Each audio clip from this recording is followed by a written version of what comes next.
இவங்க செய்யறதெல்லாம் செஞ்சுட்டு இனிமேல் காங்கிரஸ் வந்தாக்கா நமக்கு எல்லாம் ஜப்தி பண்ணி நம்மள இது பண்ணி விட்டுருவாங்களா? எந்த அடிப்படையில் இவர் சொல்றாரு? முதல் தீவிரவாதம், இந்திய நாட்டின் முதல் தீவிரவாதம் மகாத்மா காந்தியை சுட்டது யாரு? முஸ்லிமா? ஒழுங்கா பதில் சொல்றாரா இவரு? பார்லிமெண்ட் ஆப்போசிஷன் கேட்டா பதில் சொல்றாரா?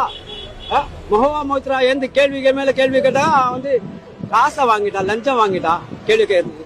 நீங்க நல்ல பிரதமர் தானே, நீங்க உட்கார்ந்து பதில் சொல்லுங்க. போன 10 வருஷம் நீங்க என்ன பண்ணீங்க? எந்த கேள்வி இல்ல. 140 கோடி மக்களோட என்னோட பரிவார், பாயோ பஹனோ, 140 கோடி மக்கள் என் பரிவார். அந்த 140 கோடி மக்களும் கேக்குறாங்க, போன 10 வருஷத்துக்கு நீ என்ன பண்ண? உங்களுக்கு 10 வருஷம் கோல்டன் பீரியட்ஸ் எங்க கூட வல்லரசாகவே நீங்க பிச்சைக்கார நாடாக்கின்னு போறீங்க நம்ம நாட்டு. இதுல நீங்க குற்றம் சாட்டுறீங்க. காங்கிரஸ் வந்துச்சுனாக்கா அவங்க எல்லாரும் பிடிங்கிடுவாங்க, என்ன பண்ணுவாங்க? 9 வாட்டி வரீங்க தமிழ்நாடுக்கு, ஒரு வாட்டி வரல. மழை பெஞ்சது. குஜராத்துக்கு ஓடுனீங்க பிளைட்ல, 1000 கோடி இமிடியேட் சாங்ஷன் பண்றீங்க. இல்ல நாங்களாவது உங்களை கொஞ்சம் பேசுறோம். வடநாட்டுல உங்களை சிறப்பால அடிக்கிறாங்க, உங்க போட்டோ போட்டு கிழிக்கிறாங்க, திட்டுறாங்க அசிங்கமா. அந்த அளவுக்கு மக்கள் நொந்து போயிருக்காங்க.